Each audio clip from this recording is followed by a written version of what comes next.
Bonjour à toutes et à tous, il se passe des choses très compliquées en ce moment et c'est important de retrouver notre point d'équilibre, l'endroit où nous on a la force de choisir ce qui compte pour nous à titre personnel et nous dans les groupes et les relations auxquelles nous participons. Et on a étudié les 10 paroles à Shavuot, les Aseret Hadibrot. Je ne vais pas les reprendre, vous pouvez les trouver dans l'Exode et dans le Deutéronome et sur mon site rabbinchansky.fr. Par contre, je voudrais en reprendre une proposition concrète sur nous, ce que nous voulons vivre pour nous et pour les groupes auxquels nous participons. C'était le sujet aussi de notre étude de mardi soir. Donc, première des 10 paroles, je suis l'Éternel ton guide. Sous-entendu, personne ne doit se considérer comme le guide de l'autre. On ne se cherche pas de guide charismatique, de personne à suivre aveuglément. Si jamais une telle entité existait, ce serait Dieu et toutes les autres personnes n'ont absolument pas de légitimité. Donc, toutes et tous, nous sommes égales et égaux. Deuxièmement, suite de la première des 10 paroles, qui t'ait fait sortir du pays d'Égypte, de la maison d'esclavage. Donc, c'est une question de liberté, c'est-à-dire que chacun, chacune, nous choisissons la façon dont nous nous impliquons dans nos projets. Personne ne peut nous forcer à rien. Nous décidons de quelle façon nous nous impliquons, des modalités de notre implication, et nous conservons notre liberté de parole. Personne ne nous dicte ce que nous avons à dire.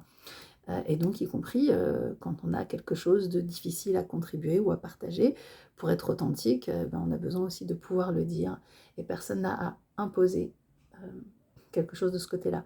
Deuxième des 10 paroles, tu ne feras pas d'image de ce qui est au-dessus de la terre, etc. Et puis surtout, après, il y a la conséquentialité, donc nos actions ont des conséquences, et donc il faut à la fois qu'il y ait une responsabilité, ce qu'on a fait, il faut l'assumer, mais aussi un droit à l'erreur. Et ça, c'est quand le texte de la Torah dit, qui rappelle la faute des pères sur les enfants. Ça, il faut le prendre aussi de façon allégorique.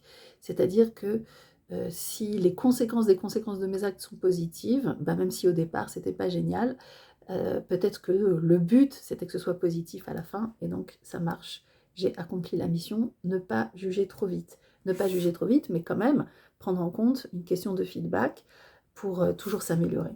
Et ensuite, qui prolonge dans cette partie, dans cette deuxième parole, on dit que le bien est prolongé jusqu'à la 1000e génération et que les difficultés se recalculent sur 4 générations. Donc 4 fois 250, ça fait 1000. Donc voir 250 fois plus le positif et la bienveillance, qu'on ne s'attarde sur ce qui ne fonctionne pas, avoir une approche positive. Et puis, troisième des 10 paroles, partir du réel, l'authenticité, admettre l'erreur, valoriser les objections. Ça, c'est en conséquence du commentaire de Rachi, qui parle de ne pas prononcer le nom de l'Éternel en vain. En vain, c'est à partir de quelque chose qui est déjà décidé autrement. Il ne faut pas essayer que les choses soient autrement qu'elles le sont. On part du réel, mais à partir du réel, bien sûr, on peut agir. Quatrième des 10 paroles, le Shabbat, donc prendre soin les unes des autres, avoir le droit aussi de s'arrêter, et puis prendre le soin des autres en disant merci, en disant comment puis-je t'aider, prendre soin de soi en disant s'il te plaît, et en disant voilà comment j'aurais besoin d'aide. Cinquième des 10 paroles, honore tes parents. Donc ici, le fait d'honorer les contributions de chacun et de chacune, de célébrer les réussites. Ensuite, sixième parole, tu ne tueras pas. On dit que la shonara, c'est quelque chose qui tue, et je pense que c'est de cette façon-là que moi je le retraduirais dans une charte. Ne pas dire du mal les uns des autres, ne pas répandre quelque chose qui va continuer à se perpétuer et à décrédibiliser une personne. On a besoin de chacun et de chacune, et puis surtout on a besoin, si on a des difficultés, de les exprimer en face à face pour les résoudre, et pas en trouvant des boucs émissaires. On connaît trop bien cette situation, des boucs émissaires qu'on discrédite et qu'on renvoie dans le désert. On a besoin de chacun et de chacune, et en plus c'est interdit d'exclure et de décrédibiliser et de faire mourir quelqu'un en rendant sa présence inopérante. Donc on a un travail permanent d'affinage de la parole positive et constructive, parce que la shonara c'est pas simple, mais on y réfléchit et on s'améliore. Ensuite, septième des 10 paroles, c'est une question d'adultère dans les 10 paroles initiales. Moi, je le traduirais aujourd'hui par « ne perturbe pas les alliances, permet aux gens qui travaillent bien ensemble de travailler ensemble ». Il ne s'agit pas d'exclure les autres, mais on n'est pas obligé de faire des mélanges. Enfin, si deux personnes travaillent bien, il n'y a pas de raison que d'autres se sentent exclus. On y réfléchit, on trouve des façons que chacun et chacune travaille de façon efficace et joyeuse avec les personnes qui leur permettent de travailler de façon efficace et joyeuse. Ensuite, la 8e parole, c'est une volera pas. Rachi précise qu'il s'agit de voler des êtres humains, donc ô combien sensible, question ô combien sensible aujourd'hui, mais ici je la traduirais dans notre contexte des 10 paroles appliquées à ce que nous pouvons faire nous dans nos vies, ne pas prendre en otage une personne ou ce qui lui est attaché, et donc respecter chacun et chacune et ne faire de forcing sur personne. 9e parole, ne sois pas un témoin mensonger qui fait souffrir ton prochain à travers ce témoignage mensonger. Donc d'être précis et de ne pas faire des témoignages négatifs les uns sur les autres. Et puis 10, ne convoite pas ce qui appartient à ton prochain.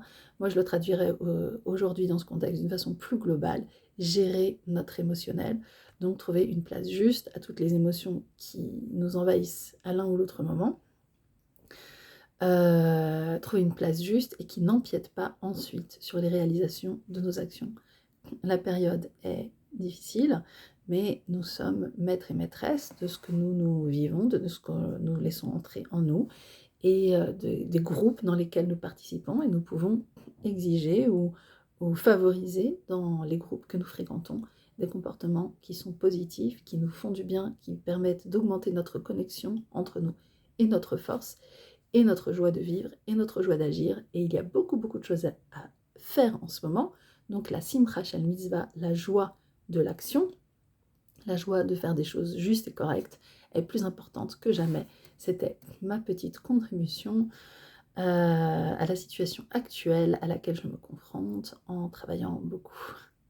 Voilà, et plein de sourires à toutes et tous, chaque fois que c'est possible, parce que c'est la joie qui nous permet de nous connecter, d'avancer et de faire du bon travail ensemble.